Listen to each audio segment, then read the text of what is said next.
And we're back. 5:30 is the time in our developing story this morning. BART, no strike. That's the word you need to know this morning. There's no strike. The trains are running as scheduled. BART management and leaders of its second largest union, the Amalgamated Transit Union, ATU for short, they reached a deal last night, a tentative agreement in any case. The membership, the rank and file, still need to vote on this agreement. That vote is expected sometime this week. No official date has been set, but we'll let you know as soon as we find out. And there also have been no details released about this new agreement.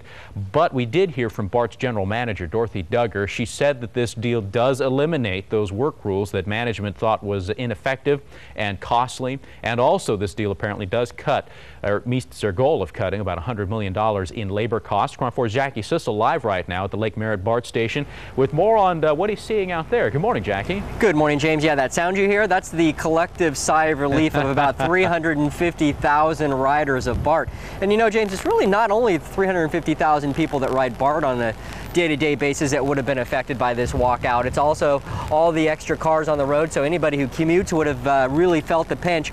Trains are running. I'm out here at Lake Merritt BART. The first couple trains have already rolled in and rolled out, so that's great news. We're going to be out here all morning long talking to riders, seeing how close we came to the precipice of falling over this strike walkout and what they would have done. But the good news is it's pretty quiet out here right now.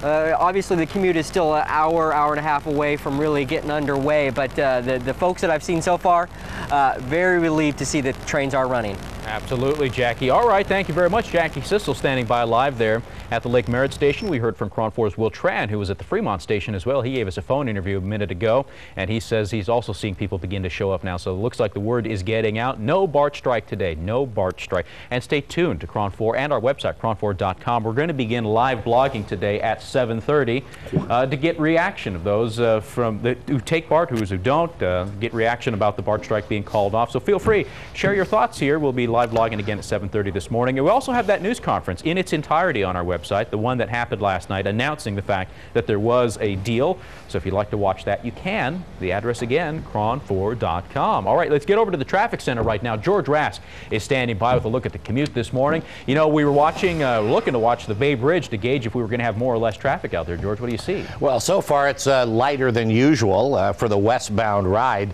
if at all, and that could be the result of a lot of folks using carpooling this morning instead.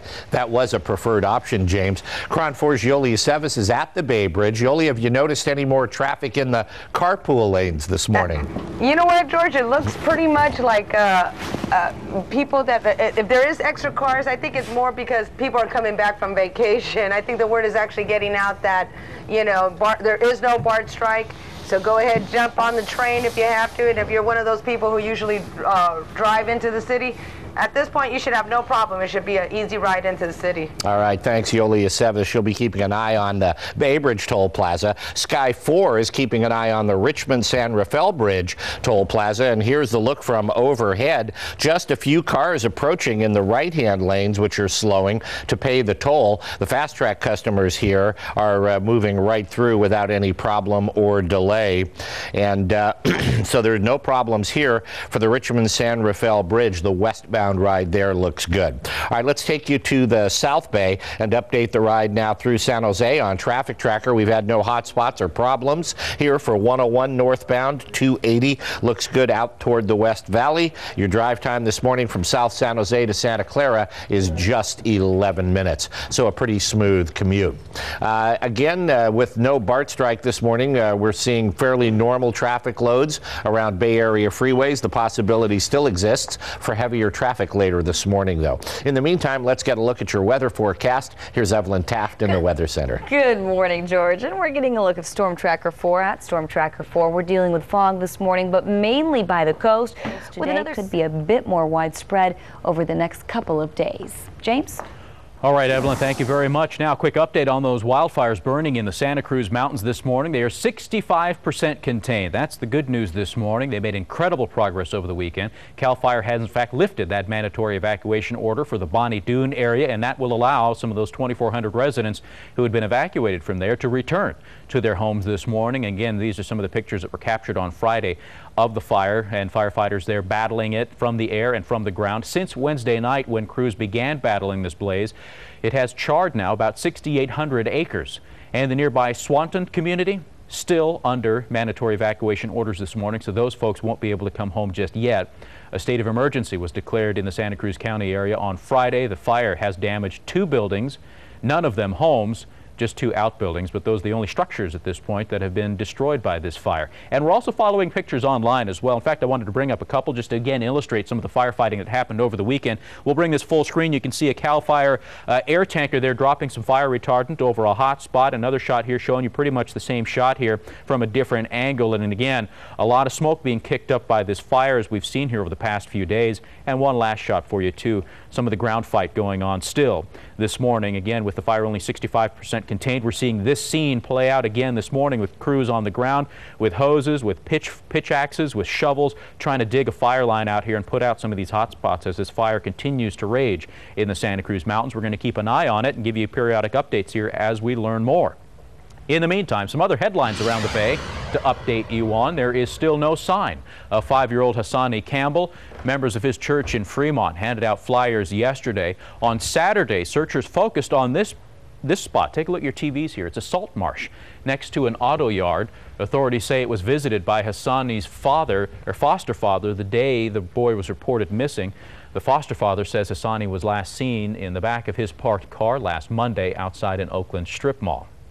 And Melissa Huckabee is expected back in a Stockton courtroom today. She's, of course, charged with murder and other crimes connected to the Sandra Cantu case. This is video of her last court appearance back on April 14th. Right now, there's a gag order on this case, so it's not clear yet why Huckabee is going to be in court today. Last we heard, her preliminary hearing had been set for September 26th. We'll let you know what comes out of today's proceedings. Also this week, Nathaniel Burris will be back in court. He's the man accused of murdering 2 people at the Richmond-San Rafael Bridge toll plaza last week. This is his mugshot. He reportedly tried to enter a guilty plea on Friday, but the judge told him to be quiet.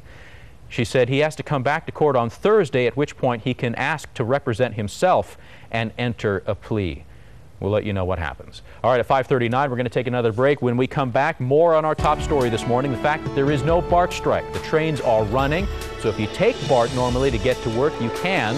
The trains are running, and at this point, on time this morning. We'll have more on the story coming up in just a minute. Let's go outside, give you a live look here from our James Lick Freeway camera in San Francisco. Traffic moving just fine. Both those headlights headed onto southbound 101, and the taillights in the background headed towards the lower deck of the Bay Bridge. No problems reported by the CHP. Full traffic and weather check, though, straight ahead. Stay with us.